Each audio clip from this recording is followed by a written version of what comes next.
Disclaimer: this video contains minor spoilers, so if you don't want any part of the game spoiled, then please leave now. Thank you.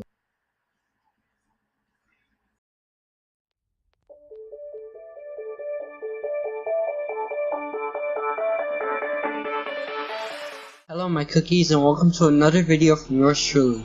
In today's video, I'll be reviewing a game that captured my attention a few days ago.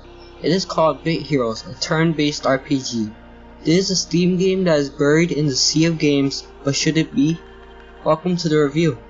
After the video, don't forget to like and subscribe. Without further ado, let's begin the review. What's Bit Heroes about?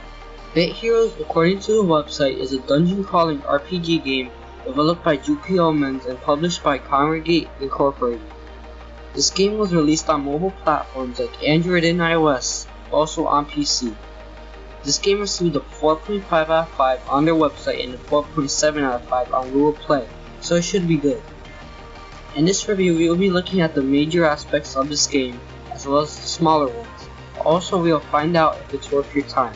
Let's get right into it. Firstly, let's talk about the community. It seems to consist of people who have a lot of time on their hands, like a lot, with some players logging in more than 500 hours. In my opinion, this game does not deserve the hours and effort that players are putting into it. Speaking of the hours and players, the game has not gotten as much concurrent players as a regular Congregate game. If you remember my Brick Planner review, I said that the game receives tens of thousands of players online out of the 330,000 players overall. Brick Planner, I feel, isn't very popular. As of March 3rd, 2018, Bit Heroes has around 565 players in a 24-hour peak. The all-time peak for this game is 947 players. If you're a big company like Congregate, then these numbers aren't as good as their more popular games. Animation Throwdown: The Quest for Cards is a game you most likely have heard of. This game's all-time peak is 1,359 players. There are worse, however, like Office Space Idle Profits, which only gets 110 players in the 24-hour peak. Keep in mind, however, that all of the games I mentioned are on iPhone and Android, meaning these stats are only for PC and don't reflect mobile. Games with loot crates and pay-to-win models have been a highly talked about topic recently. Many people say that this game isn't pay-to-win since you don't have to pay to get to the top. You only purchase things that don't have much of an effect on the game. I strongly agree with this, having seen mostly cosmetic items for sale. However, potions are available via your money. First of all, congratulations, Mr. Krabs. Hello, I like money. In-app purchases are the way Congregate really gets its money since the game is free. I don't like in-app purchases, but it does make sense that they have these, seeing how bigger companies themselves are satisfied with the business model. One final thing to note is that there are daily bonuses for all Bit Heroes players. There are daily bonus buffs, login gifts, and daily bounties. Let's get right into the fighting feature.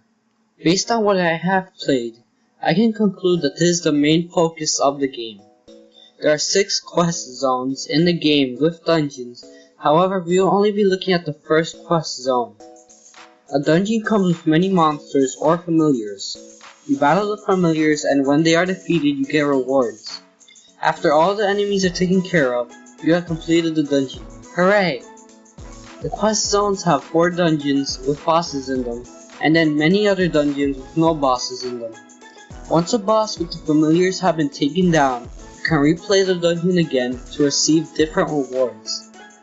I think this is very interesting, since you can go back to the dungeon as many times as you want and get various rewards.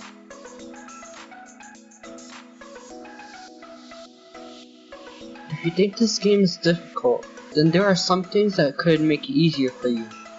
You can recruit familiars. The game can make it clear you can do this with the initial tutorial. You can use the auto battle feature. The auto battle feature in this game is self-explanatory, a button where the game plays itself. Congratulations, you played yourself. Since the game is mostly about battling. Based on my experience, it does give you the same rewards as playing without that help, so if you ever need help on the game, consider the olive feature.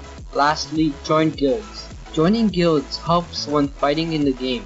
Sadly, there is a small chance that a guild will accept you at any given moment. None have accepted me yet. If you made it this far, congratulations! Congratulations! Congratulations! Congratulations! You're probably wondering if it's worth your time or not. In my honest opinion, don't play this, as for me personally, this game is a waste of your time. However, if you are a huge fan of turn-based RPGs and just need to try everything, then go try it out. It has potential as a turn-based RPG. After taking everything under consideration, I decided this game deserves a 2.5 out of 5. It has potential, but it's not a game I enjoy very much. If you do want to play this game or want more info on it, the links will be down below. Thanks for watching, and if you enjoyed, don't forget to like and subscribe. If you could, hit that bell icon next to the subscribe button. Thanks again, and bye.